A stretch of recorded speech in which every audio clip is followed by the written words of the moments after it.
पतंजलि योगा सूत्र श्लोक 33 मैत्री कृणामुदितोपक्षणं सुख दुख पुण्य पुण्य विषयाना भावना चित्त प्रसादनम मित्रता दया प्रसन्नता उदासीनता विषयों के संबंध में विचार करना सुखी दुखी अच्छा और बुरा क्रमशः चित्त को शांत करते हैं। हमारे पास ये 4 प्रकार के विचार होने चाहिए। हमें सभी के लिए मित्रता रखनी चाहिए। हमें उन लोगों के प्रति दया रखनी चाहिए जो दुखी हैं।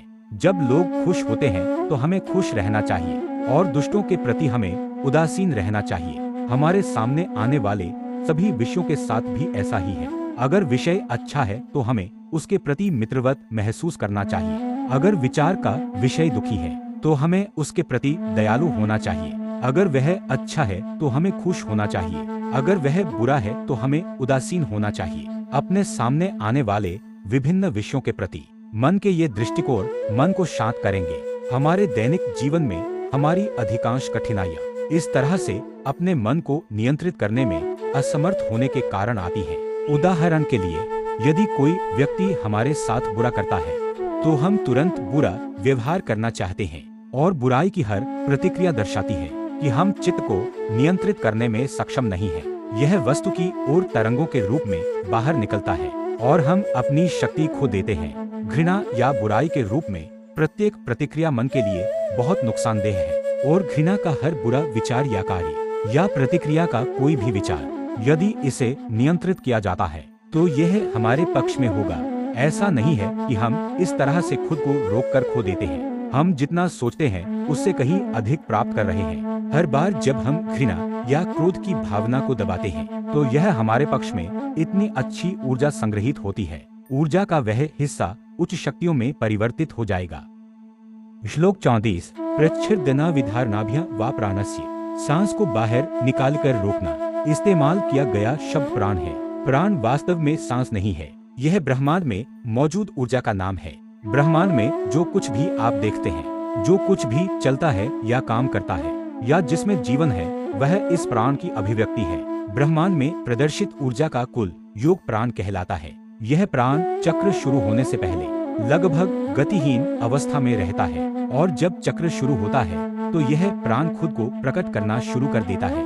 यह प्राण ही है जो गति के रूप में प्रकट होता है, मनुष्यों या जानवरों में तंत्रिका गति के रूप में, और वही प्राण विचार के रूप में प्रकट होता है। और इसी तरह पूरा ब्रह्मांड प्राण और आकाश का एक संयोजन है। ऐसा ही मानव शरीर भी है। अब प्राण को बाहर फेंकना और रोकना ही प्राणायाम कहलाता है। योग दर्शन के जनक पतंजलि ने प्राणायाम के बारे में बहुत ज्यादा निर्देश नहीं दिए हैं, लेकिन बाद में दूसरे योगियों ने इस प्राणायाम के बारे में कई बातें खोजी और इसे एक महान विज्ञान बना दिया। पतंजलि के लिए यह कई तरीकों में से एक है, लेकिन उन्होंने इस पर ज्यादा जोर नहीं दिया। उनका मतलब है कि आप बस हवा को बाहर फेंकें, उसे अंदर खींचें और कुछ देर तक रोके रखें, बस इतना ही, और इससे मन थोड़ा शांत हो जाएगा।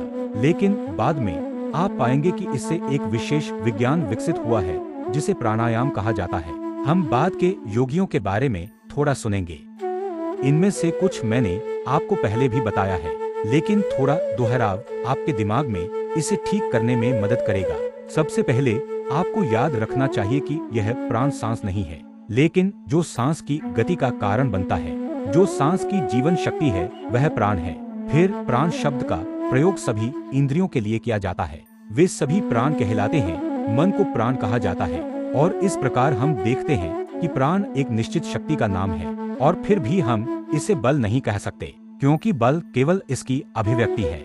यह वह है जो गति के रूप में बल और बाकी सब चीजों के रूप में खुद को प्रकट करता है। चित्त मनपदार्थ वह इंजन है जो आसपास से प्राण को खींचता है और इस प्राण से विभिन्न महत्वपूर्ण शक्तियों का निर्माण करता है।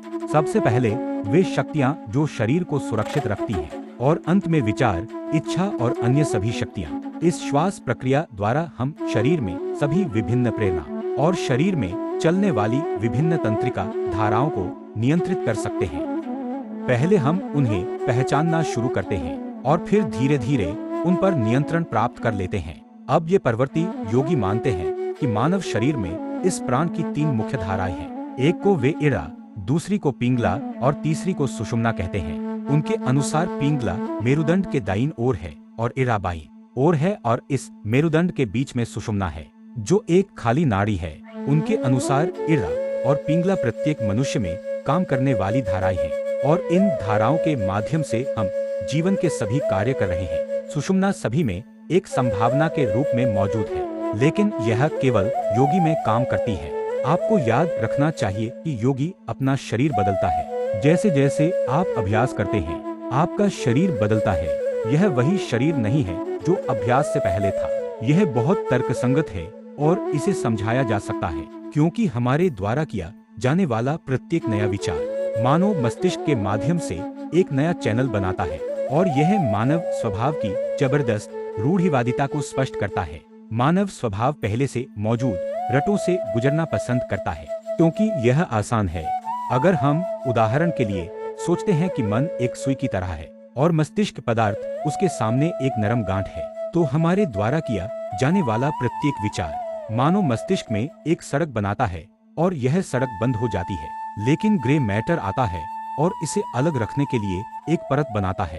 अगर कोई ग्रे मैटर नहीं होता तो कोई स्मृति नहीं होती, क्योंकि स्मृति का मतलब है इन पुरानी सड़कों पर चलना, मानो किसी विचार को फिर से खोजना।